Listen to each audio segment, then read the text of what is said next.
Hello everyone and welcome again to another Teacher Joseph podcast. I'm in a train station today and I want to describe for you what I'm seeing. So first of all, there's crowds of people standing on the concourse and they are waiting for their departure. Everyone's staring ahead at the large luminous boards which are ahead of them. This train station has a glass roof so I can see the clouds above me, and it is indeed threatening to rain. There's also lots of people having their picture taken here before they leave with family and friends. There's an Indian family I can see, and as we all know, Indians love photographs, so they're all having the photographs taken.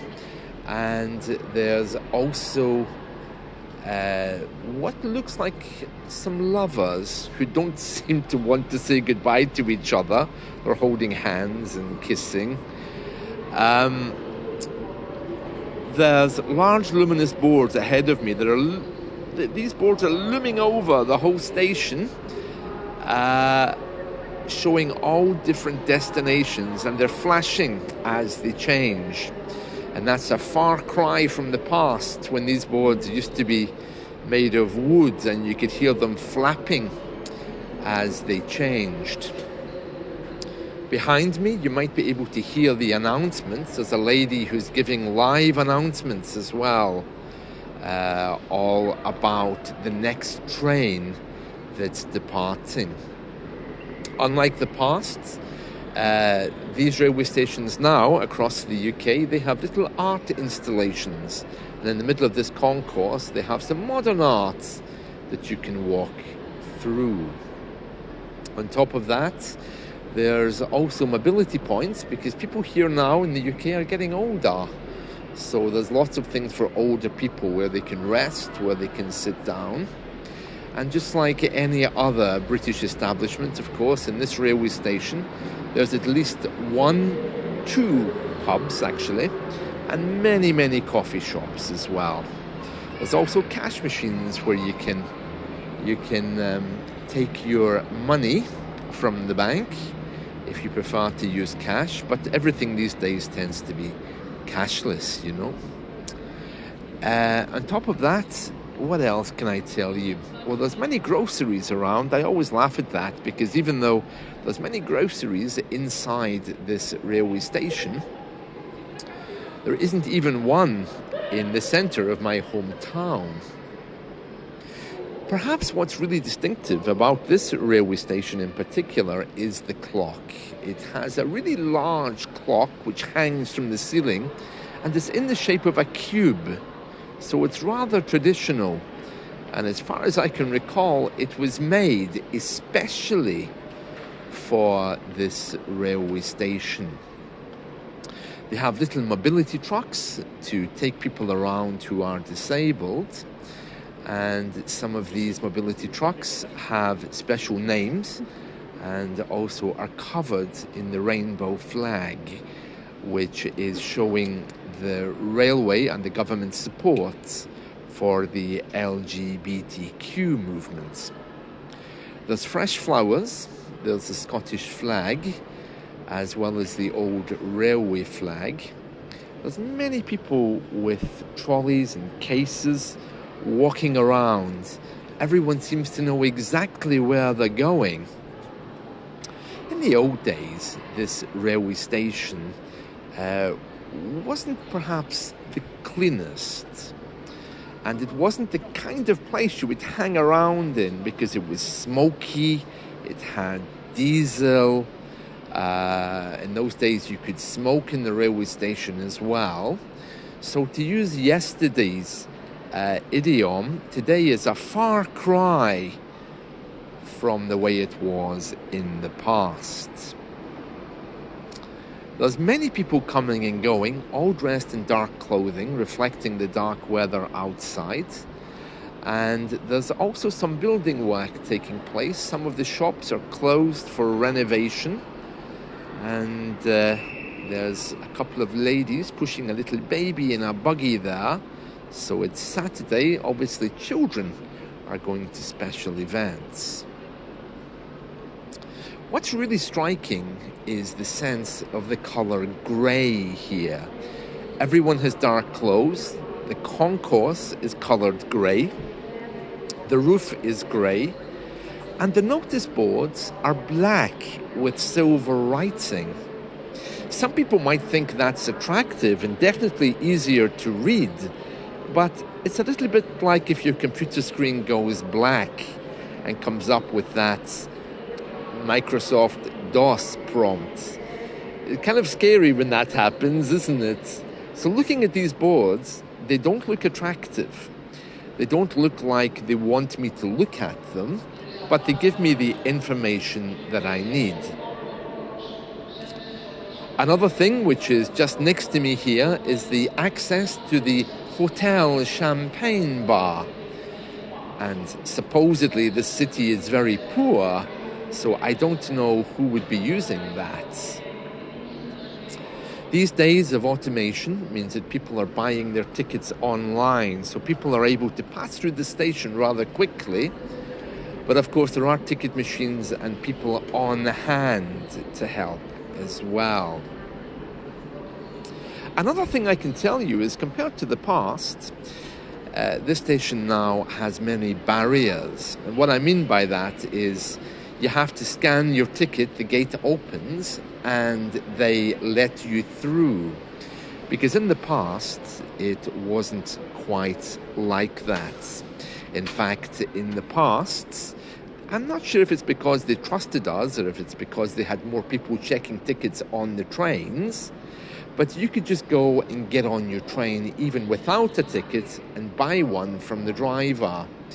But everything works now in such a way that you're supposed to get your ticket before you board, and you can get into serious trouble if they find you without a ticket, because they want to know how you managed to get through the barriers. Lots of coffee shops here. I can see at least 4, as well as the 2 pubs which exist in this station. I can also see some lovely architecture. This station is always in a state of renovation, but there's little clues of its past. You can take a guided tour to go underneath it to visit the village, which was once here before this station was built. Outside, you're on a busy main road, and there's 1, 2, 3, 4, 5, 6 exits to the station. And as I was saying, in the past, this station wasn't really a place you would want to hang around. It used to be very smoky. And in the days when you could smoke in railway stations and on trains, it really wasn't the cleanest either. Almost certainly, in looking up and looking at this beautiful grey roof, I can see that it really is a work of art. Not only is it letting in light, but it has these large iron beams holding it up. Which reminds me, of course, that this country, before Margaret Thatcher came, was very famous for its ironworks. Another very imposing thing as you walk into the railway station is the War Memorial. And that's remembering people who worked on the railway in both of the Great Wars, the First World War and the Second World War. Although everyone's wearing very dark clothing, a number of workers have appeared. These are obviously men who work on the railway, so they're wearing bright fluorescent jackets. And those bright fluorescent jackets are really a testament, you could say, to the diversity of people in the station. Because while everyone else is dressed in a very conservative way, very dark clothing, these men are walking through with these bright orange jackets, so you can't miss them. It's very easy to spot them. It's one of the first things you would see. There's men with dogs in the station, and I don't think you're allowed to have animals in here unless they are traveling. But some people, of course, are just out walking the dogs or are sheltering from the rain. And I can see, one dog is pooping. And immediately the railway workers are approaching the man and his dog, not only for this, because the man is smoking and he's not allowed to do that. So he's quickly being removed because it's a fire hazard to smoke anywhere in this station. And as for the dog, well, if he poops here, that also could create an accident. Someone could slip and fall. So he's been removed. There's a woman giving tannoy announcements every few minutes, reminding people of cancellations, railway works. And because of the acoustics inside the railway station, it's very hard to hear what she's saying. But every few minutes, her voice comes back. It's clearly a recording they're using. Amidst this very gritty scene of a grey concourse and grey iron beams holding up a very grey roof, there's also a sense of modernity. Many of these shops have very beautiful wooden shop fronts, which are dark brown with gold writing. And nestled amongst those, there's also older arches, which clearly belong to the older period of the railway. These have or are made of really white brick. And I think one of them I'm looking at is quite Victorian. It even has a little balcony, which presumably was leading into an old office way back. What else can I tell you? Well, I've mentioned already about these notice boards and the fact that they don't look very attractive. What does look attractive is this champagne bar, which I'm standing next to. It says hotel entrance, access to champagne bar, and it has lots of flags around it.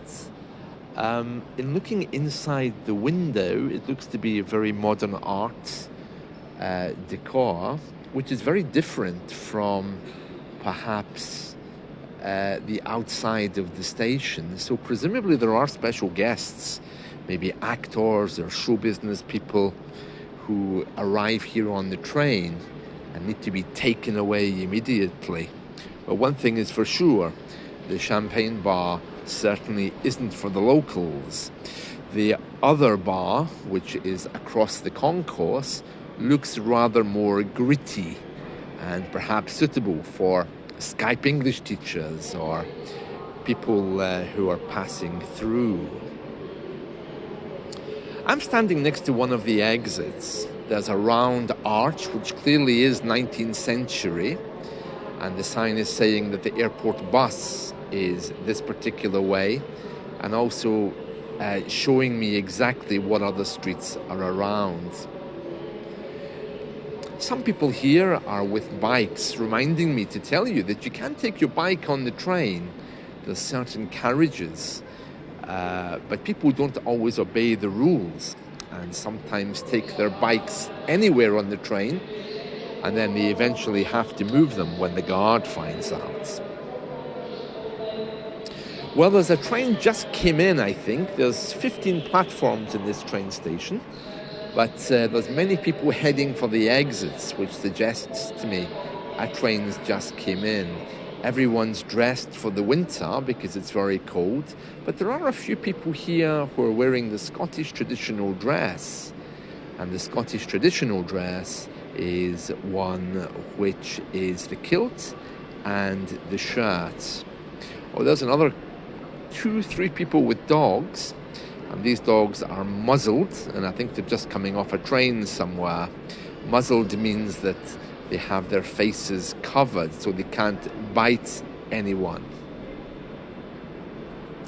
Some of the older people prefer to wait at the mobility points so that one of these little trucks can take them where they want to go. I can see, though, most of the people in here are actually middle-aged, which again is a reflection of the kind of people who are living around here. There's very few younger people passing through this station, I think. And that's it. So I hope you've enjoyed this, and let's talk again soon. See you all. Bye.